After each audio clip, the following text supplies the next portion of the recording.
दोस्तों नमस्कार। स्वागत है आप सबका एक बार फिर से एक नए वीडियो में। आज हम लोग भारतीय इतिहास का एक बहुत ही महत्वपूर्ण चैप्टर कवर करेंगे। जैसा कि आप सबको मालूम है कि भारत का इतिहास को अध्ययन की आसानी के लिए 3 भागों में बांटा गया है। पहला है प्राचीन भारत का इतिहास, दूसरा है मध्य भारत का इतिहास और तीसरा है आधुनिक भारत का इतिहास। परीक्षा की दृष्टिकोण से अगर हम देखें तो आधुनिक भारत का इतिहास सर्वाधिक महत्वपूर्ण है। आधुनिक भारत के इतिहास में 1857 की क्रांति से लेकर 1947 तक, अर्थात जब हम आजाद हुए तब तक का जो इतिहास है वो बहुत ही ज्यादा महत्वपूर्ण है। तो आज हम 1857 की क्रांति को कवर करेंगे।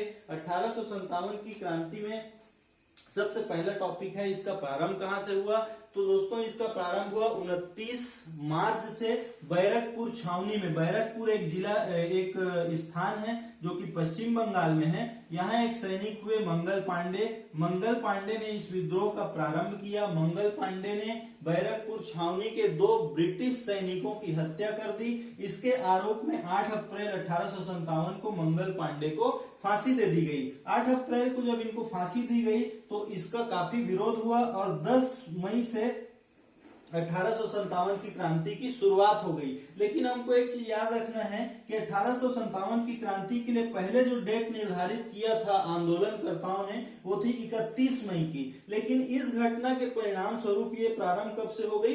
10 मई से। तो हमको 4 डेट्स याद रखने हैं, 29 मार्च, 8 अप्रैल, 31 मई और 10 मई। 29 मार्च को मंगल पांडे ने 2 ब्रिटेन के सैनिकों की हत्या कर दी।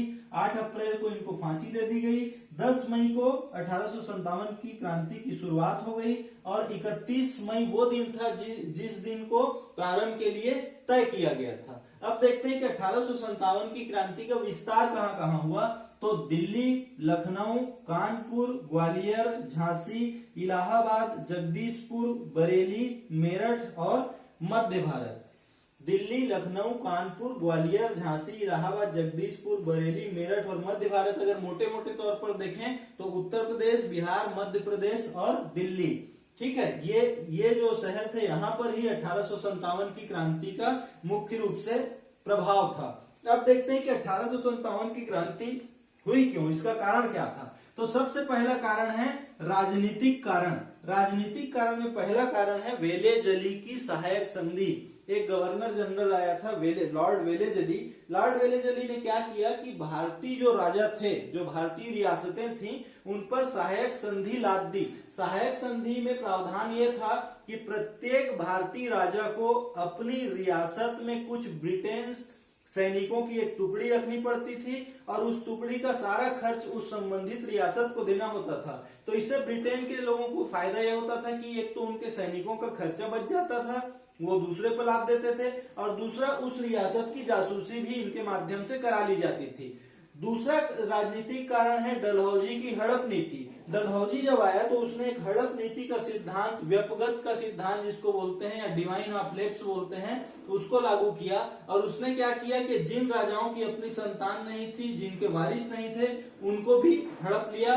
जैसे सतारा, संबलपुर, ये ऐसे स्टेट्स थे उस टाइम पे, रियासतें थी जिनको उनके द्वारा हड़प लिया गया था। और तीसरा राजनीतिक कारण था जो राजाओं को जो पेंशन और भत्ते ब्रिटिशर्स के द्वारा दिए जाते थे उसको भी डलहौजी ने खत्म कर दिया था। तो राजनीतिक कारण में 3 कारण हैं, सहायक संधि और हड़प नीति और राजाओं के पेंशन और भत्ते जो मिलते थे उसको बंद कर दिया जाना। अब देखते हैं सामाजिक कारण। तो 1857 के कुछ ही समय पहले जो ब्रिटिश जो प्रशासन था उसने क्या किया था, सती प्रथा का अंत कर दिया था, नरबली प्रथा को भी बंद कर दिया था, और 1856 में विधवा पुनर्विवाह अधिनियम लेकर ये आए थे। देखिए हमारे लिए तो आज ये सामाजिक सुधार हैं, लेकिन उस समय ये काफी विरोध का सामना इसके लिए करना पड़ा था ब्रिटिशर्स को।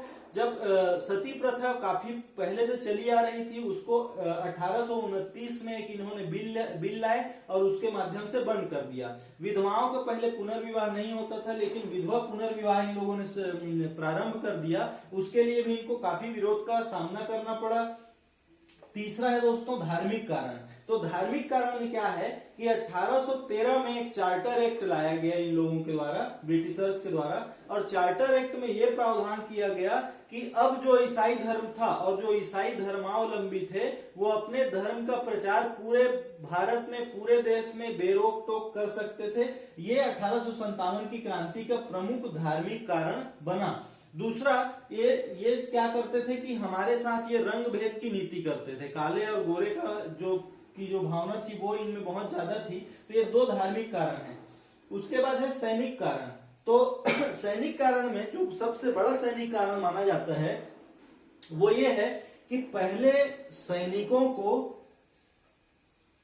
फ्री ऑफ कास्ट, मतलब मुफ्त में अपने घर डाक की सुविधा प्राप्त थी। ये अपने परिजनों को पत्र लिख सकते थे, लेकिन जब डलहौजी आया तब उसने ये व्यवस्था बंद कर दी, जिसके कारण सैनिकों को भारी, एक तो ये घर से दूर रहते थे और बाद में ये अपने घर से किसी प्रकार का संपर्क भी करना चाहते थे तो उनसे मोटी एक रकम वसूली जाती थी। तो ये भी सैनिकों में रोष उत्पन्न करने के लिए एक महत्वपूर्ण कारण साबित हुआ। उसके बाद है तत्कालिक कारण। तत्कालिक कारण में एनफील्ड राइफल का प्रयोग, यहां पर हम लिख लेंगे एनफील्ड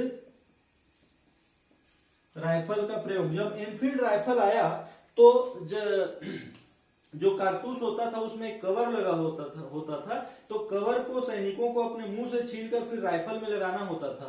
तो ऐसा पता चला कि ये जो कवर होता है वो गाय और सुअर के मांस से बना होता है। इसके नाम से हिंदू सैनिक और मुसलमान सैनिकों ने इसका प्रयोग करने से मना कर दिया और इसके लिए काफी विरोध का सामना ब्रिटिशर्स को करना पड़ा। तो कारणों में हम देखते हैं एक राजनीतिक कारण, सामाजिक कारण, धार्मिक कारण, सैनिक कारण, तत्कालिक कारण, ये सारे कारण हो गए। लेकिन 1857 की क्रांति इतने बड़े पैमाने में होने के बाद भी असफल हो गई। ये सफल नहीं हुई, असफल हो गई। अगर सफल होती तो ब्रिटिशर्स उसी समय भारत छोड़कर चले जाते और जो भारत की सत्ता है वो भारतीयों के हाथ में आ जाती। 1857 के बाद भी ब्रिटिशर्स यहाँ रहे, इसका मतलब है कि ये क्रांति क्या हो गई थी, असफल हो गई थी। अब असफल होने का कारण, तो असफल होने का पहला कारण क्या था, समय पूर्व प्रारंभ। अब यहाँ पर देखिए ये प्रारंभ हो गई कब, 10 मई 1857 को, लेकिन वास्तव में जो विद्रोह के लिए निर्धारित तिथि थी वो क्या थी, 31 मई। इसलिए जो विद्रोही थे उनको पूरी तैयारी करने के लिए पर्याप्त समय नहीं मिल पाया और क्रांति जो है एक साथ पूरे देश में खड़ी नहीं हो सकी। उसके बाद है रियासतों का अंग्रेजों को सहयोग। रियासतों का अंग्रेजों को सहयोग, ये देखिए ये केवल इतने ही जगह है जहां पर विद्रोह हुआ, लेकिन बाकी जगहों ने क्या किया, ब्रिटिशर्स को सहयोग किया, न कि भारतीय राजाओं को और भारतीय विद्रोहियों को। उसके बाद है एकता का अभाव। एकता का अभाव का मतलब यह है कि ये जो कुछ गिने चुने लोग विद्रोह में शामिल हुए थे इनमें भी आपसी एकता का अभाव था। सब अपने अपने स्वार्थ के लिए लड़ रहे थे, देश के लिए कोई नहीं लड़ रहा था। उसके बाद है दुर्बल नेतृत्व। अब मैं यहाँ पर आपको बताया था कि 1857 की क्रांति का जो पूरा जो मुखिया बनाया गया था, नेता बनाया गया था, वो था बहादुर शाह जफर, मुगलों का अंतिम बादशाह। तो जब ये नेता बनाया गया था तो ये 75 प्लस हो चुका था उस समय, और इसने अपने हाथ खड़े कर दिए थे कि भले ही मैं नाम मात्र का नेतृत्व करूंगा लेकिन मैं नहीं कर पाऊंगा। इसलिए इतना दुर्बल नेतृत्व 1857 की क्रांति को प्राप्त हुआ कि ये भी इसकी असफलता के एक बहुत ही महत्वपूर्ण कारण है। उसके बाद है सीमित साधन। देखिए विद्रोहियों के पास काफी सीमित साधन थे। ये जो राजा थे वो भी अंग्रेजों के शोषण से इतने त्रस्त थे कि ये भी ज्यादा फंडिंग करने के लिए सक्षम नहीं थे, और साधन जो थे इनके पास वो काफी सीमित थे। इनकी तुलना में जो अंग्रेजों के पास रिसोर्सेस थे वो काफी ज्यादा थे और उन्होंने काफी आसानी से इस आंदोलन को कुचल दिया था। उसके बाद है राष्ट्रीयता का अभाव। राष्ट्रीयता के अभाव, जैसे कि हम लोग ये एकता का अभाव जब हम लोग पढ़ रहे थे तब मैंने बताया कि एक देश के रूप में ये लोग नहीं लड़े बल्कि एक अलग अलग रियासत के रूप में लड़े और सबका अलग अलग अपना उद्देश्य था, अपना स्वार्थ था। तो ये सारे कारण हैं जो 1857 की क्रांति को असफल बनाते हैं। लेकिन एक चीज यहाँ पर और देखना है कि भले ही 1857 की क्रांति असफल हो गई, लेकिन जो इसके कुछ परिणाम आए वो काफी सुखद परिणाम आए। पहला तो ये हुआ कि सत्ता का हस्तांतरण हो गया। सत्ता का हस्तांतरण का मतलब ये है कि पहले भारत में ईस्ट इंडिया कंपनी शासन करती थी, लेकिन 1857 के फलस्वरूप जो ब्रिटेन की महारानी थी उसने भारत की सत्ता को अपने हाथों में ले लिया। भारत की सत्ता को ईस्ट इंडिया कंपनी के हाथों से लेकर अपने हाथों में ले लिया, क्योंकि ब्रिटेन की महारानी को अब यह समझ में आ गया था कि अगर भारत को ईस्ट इंडिया कंपनी के लिए पूरी तरह से छोड़ दिया जाए तो शोषण इतना ज्यादा बढ़ जाएगा कि ये लोग फिर से विद्रोह करेंगे और ब्रिटिशर्स को वापस ब्रिटेन भागना पड़ेगा। उसके बाद दूसरा ये था अस्त्र शस्त्र रखने पर प्रतिबंध। ये भारतीयों के लिए निगेटिव था। अस्त्र शस्त्र रखने के लिए प्रतिबंध, अर्थात कोई भी भारतीय बगैर ब्रिटिश क्राउन के परमिशन के किसी भी प्रकार का अस्त्र शस्त्र नहीं रख सकता था। उसके बाद है राष्ट्रीयता की भावना का उदय। 1857 की क्रांति ने भारतीयों में राष्ट्रीयता की भावना का उदय किया। इनको ये लगा कि काश अगर हम एक होकर लड़े होते तो आज हम आजाद हो चुके होते। तो ये एक 1857 की क्रांति की एक ब्रीफ स्टोरी थी। इसके अलावा एक चीज और आप देख लेंगे कि दिल्ली में जिन्होंने नेतृत्व किया वो थे बख्त खां, लखनऊ में बेगम हजरत महल, कानपुर में नाना साहब, ग्वालियर में तात्या टोपे, झांसी में लक्ष्मीबाई, इलाहाबाद में लियाकत अली, जगदीशपुर में कुंवर सिंह, बरेली में खान बहादुर खान, मेरठ में कदम सिंह और मध्य भारत में तात्या टोपे। तो इन लोगों ने अलग अलग जगहों पर इसका नेतृत्व किया। इसके बाद आप ये देख लेंगे कि इसका दमन किन लोगों ने किया। तो दिल्ली में बर्नार्ड हडसन ने किया, लखनऊ में कैंपबेल ने किया, कानपुर में भी कैंपबेल ने किया, ग्वालियर और झांसी में ह्यूरोज ने किया, इलाहाबाद में कर्नल नील ने किया, जगदीशपुर में विलियम टेलर और आयर ने किया। बरेली, मेरठ और मध्य भारत की को अलग से पढ़ने की इसके लिए आवश्यकता नहीं है। तो 1857 की क्रांति को हमने ब्रीफिंग किया। तो आप एक काम करेंगे कि 1857 की क्रांति को अब एक बार अच्छे से घर में पढ़ लेंगे, जो भी आपके पास बुक होगी, और एक बार उसका घटना चक्र सॉल्व कर लेंगे। 1857 की क्रांति से क्या क्या प्रश्न आए थे। उसके बाद 1857 की क्रांति से कोई भी प्रश्न आएगा वो आपसे नहीं छूटेगा।